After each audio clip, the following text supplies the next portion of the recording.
Hey everybody, it's Brian. Welcome to the 15th Flutter tutorial. We're going to continue on our learning curve of Dart. We're actually getting towards the end of this here. If we go ahead and jump into language and then do a tour of Dart, you can see that we've covered pretty much all of this. Today we're going to backtrack a little bit and go back into classes a little bit here. I want to discuss static, my brain just shut down, static methods and static variables inside of classes and how they actually interact with Dart. So let's just go ahead and crack this open.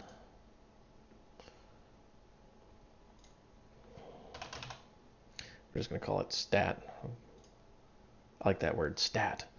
So if you are from another language, you're probably rolling your eyes going, I already know how this works. There are some minor caveats. If you're brand new to programming, this may completely blow your mind, and I apologize in advance. So we're going to just kill that,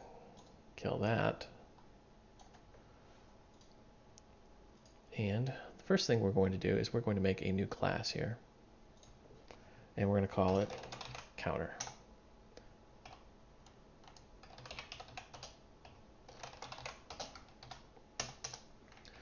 Now in the counter class, we're going to make a private variable here called static int. Well, let's call it count.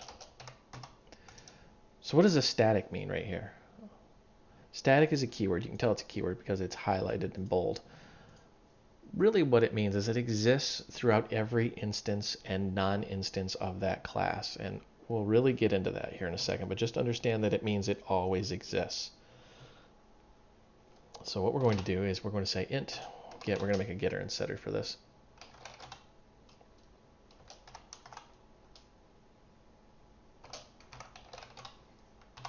I swear my phone is dying. It just made the weirdest noise.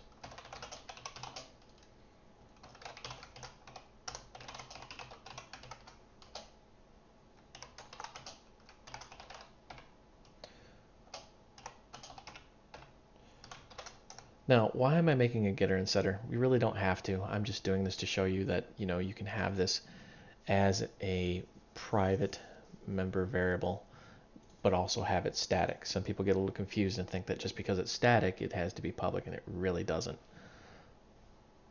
So now we're going to make some static methods here.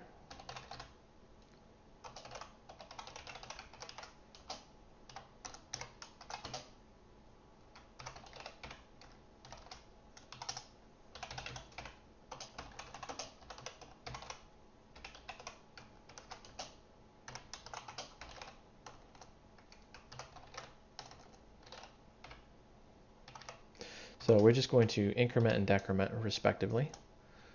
And then we're going to make some non-static methods here.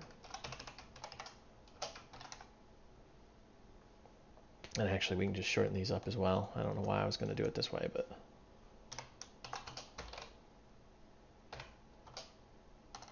oops.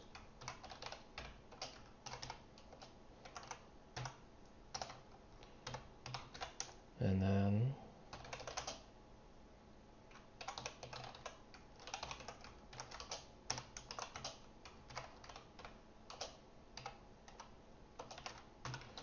so we can add and remove 10 respectively, and then we are going to just print the count out.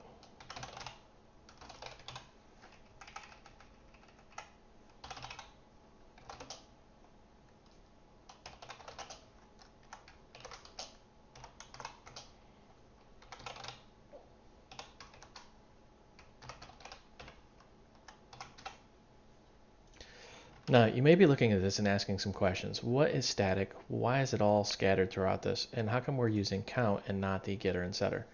Well, remember, getter and setter are primarily used for outside of your class. While you're in your class, you have the inner scope, and therefore you can access this internally.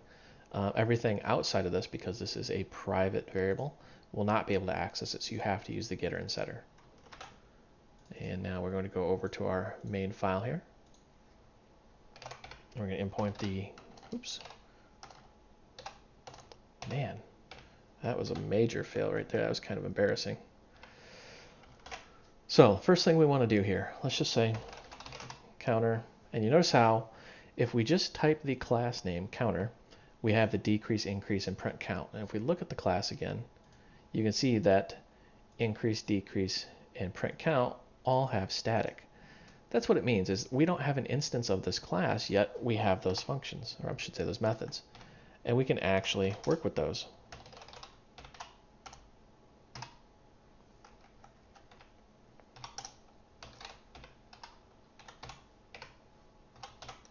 So we don't even have an instance of this, but yet still it works.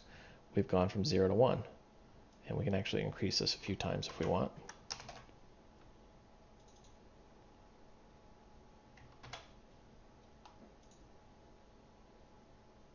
Now, one thing you should notice is we don't have access to the non-static fields, and that is simply because they're not static, meaning you have to have an instance of that object. All right, so we're going to say counter obj, just short for object.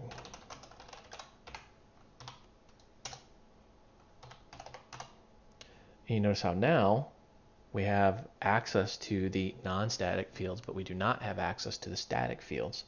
So we have access to add 10, but we don't have access to increase or decrease.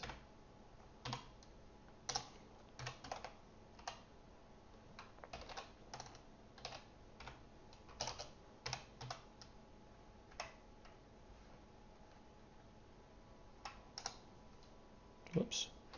Boy, I screwed that one up.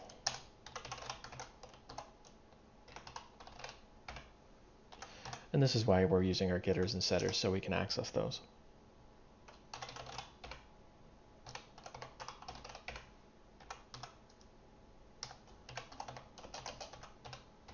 And we're going to dereference that object.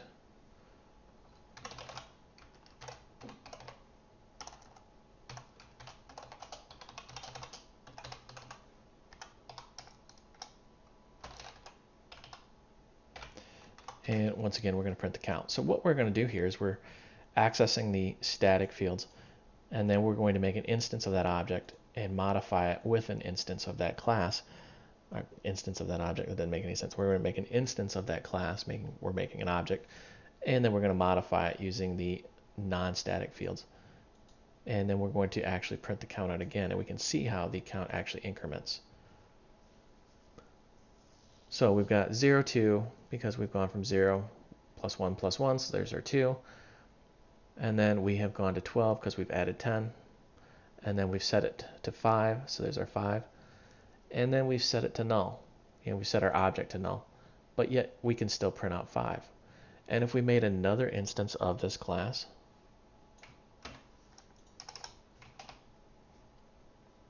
let's call this obj2. So we know it's a completely different object.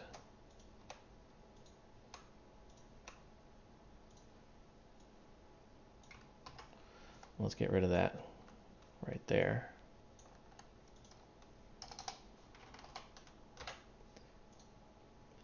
You can see that it stays at 15 because now we've added 10 to the 5.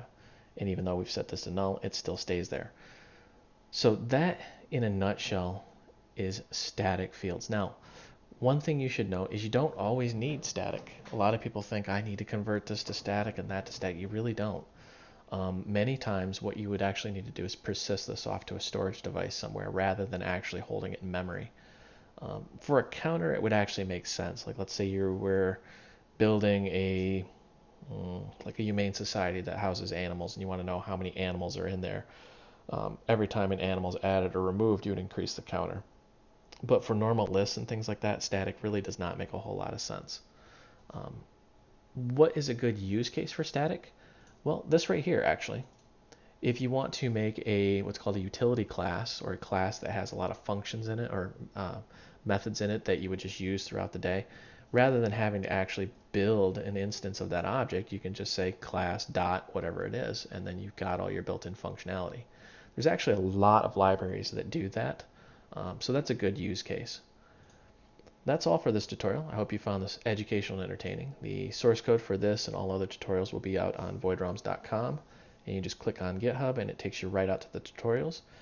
And there is a Voidroms Facebook group. The link is out here in the contact tab, and we've got 1,700 plus and counting other programmers out there from all different languages that can help out.